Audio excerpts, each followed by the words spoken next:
What's up, everybody? Welcome to another edition of Inside the Vinyl. I'm your host, Tim Bianconi. If you would go ahead and like, comment, share, and subscribe to my channel below, that would be greatly appreciated. If you could also hit that notification bell so you could be notified when we put out new content, that would be appreciated also. So once again, I'm a couple days late on this unboxing, I guess 3 days late actually, but that's because I was traveling when this album came out and I didn't have anywhere, any means or whatever to do an unboxing video.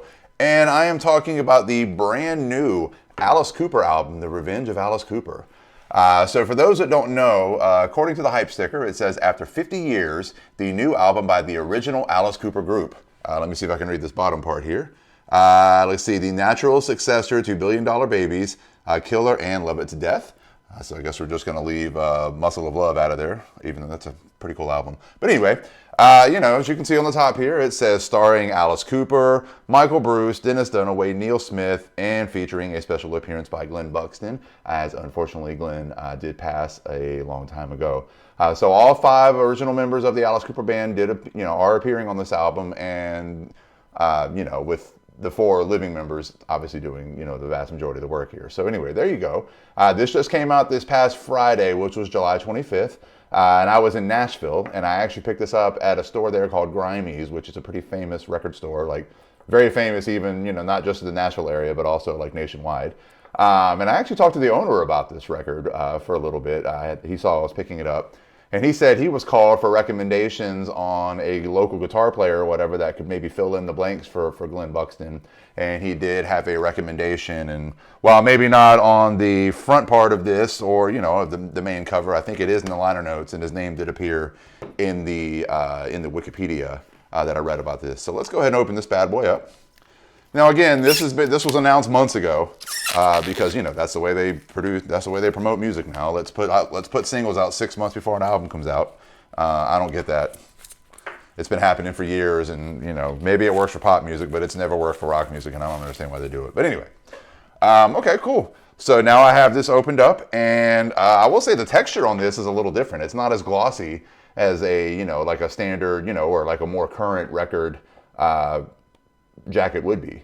And this is actually out on the Edel label, of course, Ear Music, Edel, and of course Under the Alive, because that's Alice Cooper's management. But yeah, the texture on this is a little bit different. It's not glossy, it's not smooth, which I think is kind of cool. So again, front cover, back cover. Let's open up the gatefold here. On one side we have a snake, and on the other side we have some liner notes.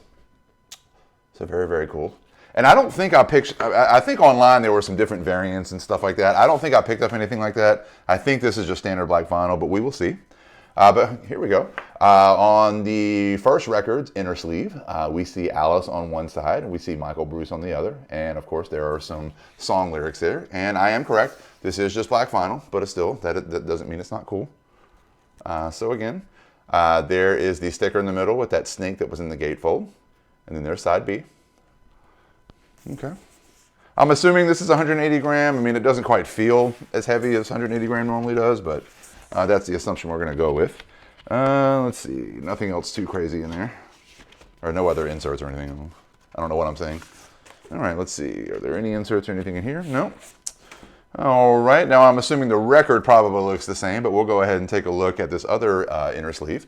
And then you see on one side, you have Dennis Dunaway. And over here, you have Neal Smith. And of course, more songs and more song lyrics.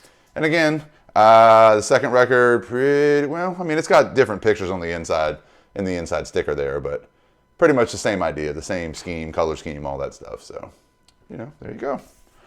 There you go. So, I will say I haven't heard the whole album yet. I don't know, when I buy things on vinyl and all that, I want to listen to it for the first time on vinyl. Like, I don't want to listen to it like on Apple Music and all that, if I have it on vinyl. I want to hear it for the first time, like as it's meant to be, or at least as I think it's meant to be.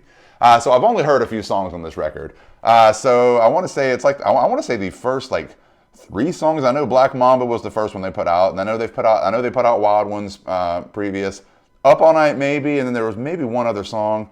And I will say, it starts off with this real eerie bass line and all that for Black Mamba. And they definitely did a good job of channeling, that classic Alice Cooper early 70s sound. And I know I read an interview somewhere that Alice even says, when I'm with this band, you know, his solo stuff, you know, is similar, but maybe a little bit different. But he said when he's in this band, he just goes into this different zone and sings and writes as differently, you know, being with the actual Alice Cooper band rather than Alice Cooper solo. And I think that's definitely reflected on the few songs that I've heard. Again, I've only heard 3 or 4 songs. I know one of them, I think it was Up All Night, was kind of upbeat, if I'm not mistaken. I might have my songs mixed up, but I know Black Mamba is kind of a slow grind. It's real sludgy. It's real garage rocky or whatever. And again, it starts with a pretty killer bass line.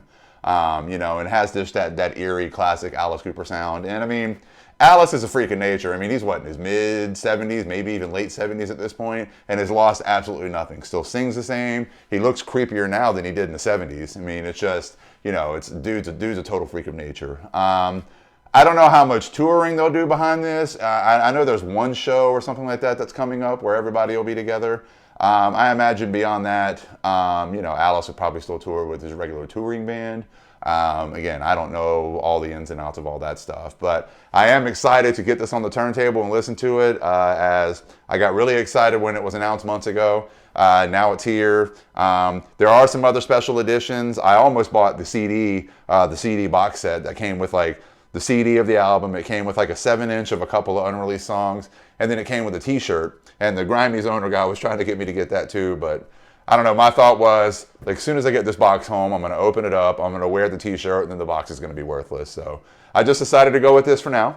But again, it is available on all different formats, records, CDs, whatever, streaming and all that stuff. So check it out. I think if you're a fan, it's gotten rave reviews from what I've heard. So if you're a fan of that classic Alice Cooper sound, good Lord, then check out this album, and I don't think you will be disappointed.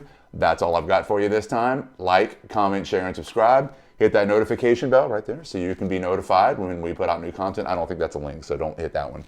Hit the one there. Anyway, I've got the rest of my Unboxing the Vinyl series where we open up new albums, reissues, special editions, deluxe editions, box sets. Sometimes they're CDs, sometimes they're vinyl. It just depends on what's coming out. I've got my Lost Classic series where we talk about albums that maybe aren't as known as they should be that I feel like everybody should hear. I talk about live albums where we talk about live albums from the 70s, 80s, and beyond. I've also getting ready to start my Greatest Hits series, which is more like a Greatest Hits question mark, because we all know sometimes we get a Greatest Hits album and we're kind of pissed off because this song was left off or they used this version as opposed to this version. So we'll get into a lot of that, you know, about various Greatest Hits and other kinds of compilations. So that should be cool, and that's coming down the pike really soon. I've already got a couple of those in the can. I just haven't put them out yet. I've got some live footage from various concerts and festivals over the last few years, and I even have a couple of 2 documentary films, like very short documentary style films that I did. One is about a local disc golfer friend of mine, and the other is about the fire that took our home away. But hopefully we'll be back in there later this year, fingers crossed. So like, comment, share, and subscribe, and we'll see you next time. Peace out.